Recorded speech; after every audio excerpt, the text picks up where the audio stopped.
Ya, bertemu lagi bersama saya Hendara di channel saya Hendara Komik. Kali ini aku mau buka-bukaan ya. Mau cerita dikit tentang HP yang buat aku dulu waktu beli itu nggak terlalu populer, tapi kenapa sekarang tiba-tiba banyak yang tanya, mending ini atau ini? Mending ini atau ini? Tiba-tiba banyak orang yang mengkomparasi untuk membeli handphone ini dan handphone ini. Ya, HP ini adalah Mi 10T Pro.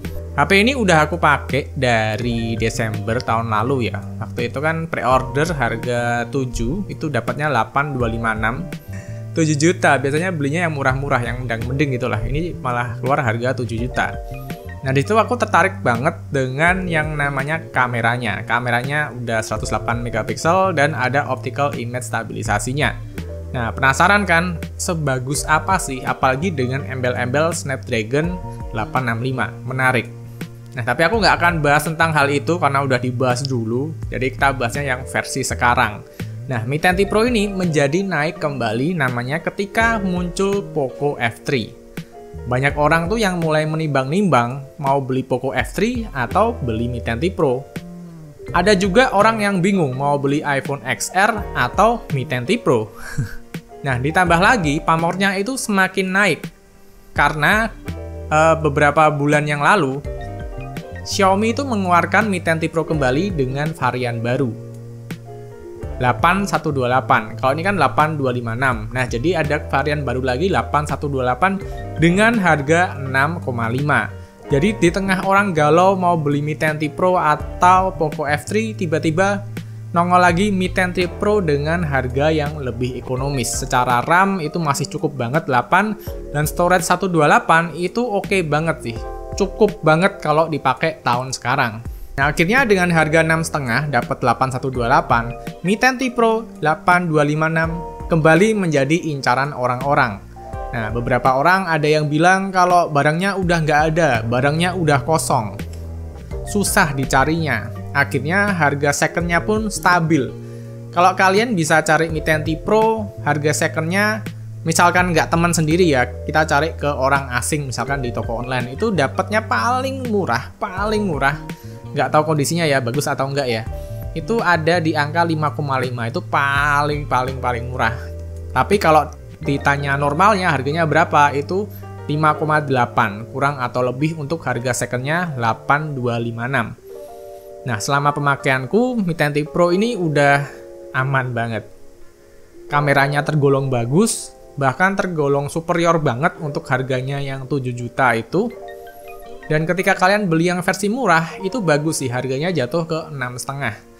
Dan itu juga masih membawa kamera yang superior juga, performa juga nggak perlu diragukan lagi.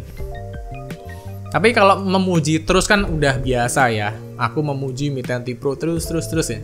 Nah, kita ngomongin nggak enaknya. Nah, Mi 10T Pro ini selama aku pakai, dia itu pernah mengalami beberapa kekurangan.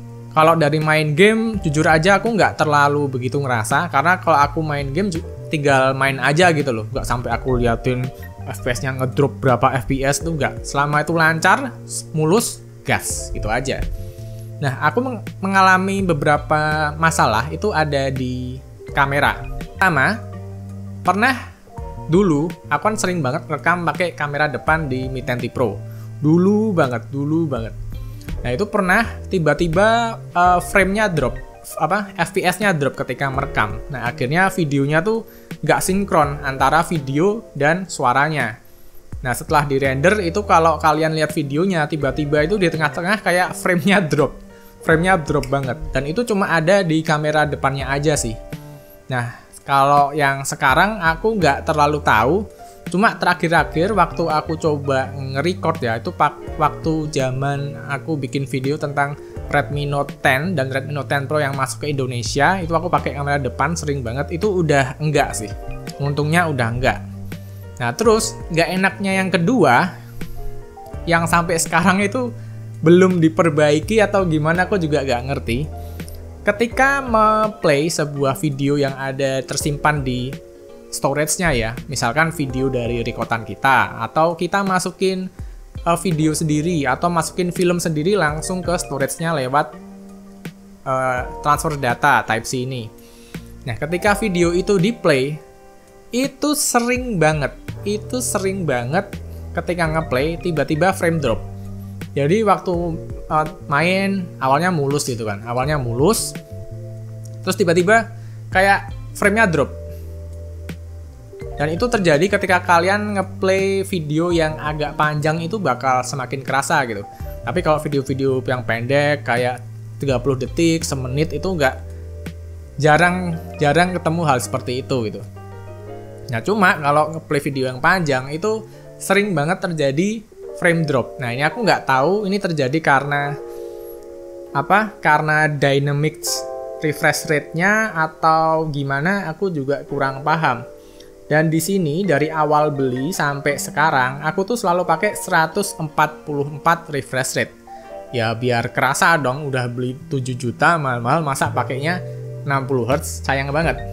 Nah, cuma di situ aja sih yang ngeganjel. Apalagi dulu kan waktu awal-awal seperti yang aku cerita tadi, kamera depannya kan sering frame drop kan. Kamera depannya sering frame drop waktu record video dalam waktu yang lama, lebih dari 2 menit. Ditambah lagi ngeplay videonya ini juga sometimes patah-patah. Tapi cuma waktu ngeplay aja sih. Waktu kalian masukin videonya di komputer itu aman, lancar, mulus-mulus aja. Nah, waktu itu dulu bingung kan, udah ini antara yang ngedrop dari perekamannya atau dari player videonya. Ini aku kurang ngerti sih. Cuma aku nggak terlalu ngulik lagi. Aku juga nggak coba misalkan pakai media player yang lain itu aman atau enggak. Itu nggak aku coba karena buat aku sendiri itu minor banget. Aku nggak terlalu begitu mentingin sih kalau itu mau agak frame drop atau gimana. Jadi masih aku pakai aja. Dan sampai 6 bulan ini aku masih susah move on dari handphone satu ini. Soalnya dibuat ngegame aman, dibuat record video, footage YouTube juga tergolong bagus banget dan sangat powerful banget. Untuk harga 7 juta ini udah kayak monster sebetulnya. Dia bisa ngerekam sampai 8K. Terus untuk perekaman yang lain kayak wide itu juga bisa 4K juga. Cuma sayangnya di kamera depan cuma mentok di 1080 30 fps, tapi ya oke lah, udah ada electronic image stabilisasinya, jadi no problem. Nah, awalnya dulu aku mau mengupgrade handphone Mi 10T Pro ini ke Mi 11 Ultra, tapi karena harganya yang terlalu mahal, aku sudah nggak sanggup lagi. Ya udah, aku nyerah. Aku masih tetap Mi 10T Pro, masih pakai Mi 10T Pro ini. Karena kemarin juga aku sempet tandingkan, ya ini mungkin agak nggak tahu diri, menandingkan kamera Mi 10T Pro ngelawan iPhone 12 series, 12 mini. Dan akhirnya setelah kesimpulannya di akhir video, ya memang tetap bagus iPhone, mau gimana lagi gitu. Nah, tapi untuk harga 7 juta yang harganya tuh hampir setengahnya dari iPhone sendiri itu yang paling murah, ini performanya dan hasilnya nggak sejauh itu jika dibandingkan dengan iPhone. Jadi tetap aku bilang kalau kalian suka videografi, suka foto-foto, kalian pilihan harga 7 juta terbaik, 6,5 terbaik, aku selalu menyarankan Mi 10T Pro. Karena kameranya juga super bokeh ya. Dia tuh mudah banget bikin separasi objek dan backgroundnya. Nah, karena saking super bokehnya, di jarak dekat tertentu itu kalian ngefoto, itu nggak bisa tajam semua. Pasti bagian pinggir-pinggirnya ada ngeblurnya, selalu kayak gitu. Yaitu salah satu kekurangan dari kamera Mi 10T Pro ini. Tapi kelebihannya dengan jarak yang bener, ini bisa jadi hasil videonya tuh keren banget karena bisa memberikan background yang bokeh secara natural ya. Dan untuk yang tadi, yang untuk foto susah detail itu cuma dalam keadaan deket banget kok. Kayak misalkan foto makanan segini atau segini itu susah banget deketnya. Tapi kalau agak jauhan dikit seperti ini, nah itu baru aman. Memang ada karakteristik khusus dari kamera Mi 10T Pro ini, tapi dari segi foto dan perekamannya ada optical image stabilisasinya, ini keren. Untuk game juga aman, nggak ada yang nggak aman di HP ini. Dari build quality body juga keren, body kaca, Gorilla Glass 5, frame-nya juga metal, ada garis antenanya. Pokoknya ini keren sih.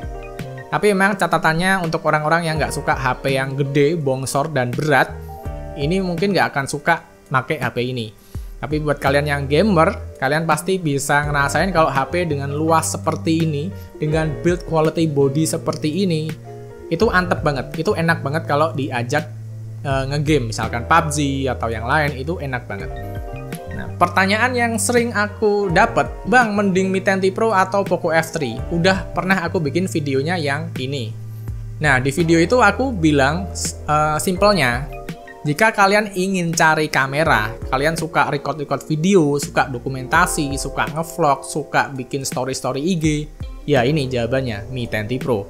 Nah, tapi misalkan kalian nggak perlu semua itu, Poco F3 ini jawaban yang cukup tepat buat kalian. Jadi, untuk Mi 10T Pro ini aku sarankan untuk orang-orang yang spesifik, yang suka foto, IG story, videografi, dan dokumentasi. Itu aja sih. Dan kalau kalian kombinasikan dengan Instander ini, kalian pakai kamera wide ya. Kalian pakai kamera wide 4K di kondisi cuaca yang terang, siang hari, langit biru cerah, itu kalian video deh pakai story-nya gitu kan. Terus kalian upload pakai Instander. Nah, pasti banyak dari teman kalian yang akan ngira itu adalah story dari handphone iPhone. Karena aku sering banget kejadian kayak gitu. Dikira, loh ini handphone ini kamu iPhone atau Xiaomi nih? Nah, aku Mi 10T Pro loh, kok bisa bagus story-nya. Nah, kalau kamu udah pakai handphone ini cukup lama, kamu bisa tahu kekurangan dan keunggulannya handphone ini. Jadi kamu bisa nentuin scene-scene mana yang bisa mengeluarkan segala potensi dari Mi 10T Pro ini. Nah, sekian aja videonya. Buat kalian yang masih bingung beli Mi 10T Pro atau enggak, semoga penjelasan saya bisa sedikit memberikan masukan kepada kamu yang masih galau-galau ambil Mi 10T Pro atau enggak. Jadi segitu aja videonya, dan terima kasih yang udah menonton dari awal sampai akhir, dan sampai bertemu di video berikutnya. Bye!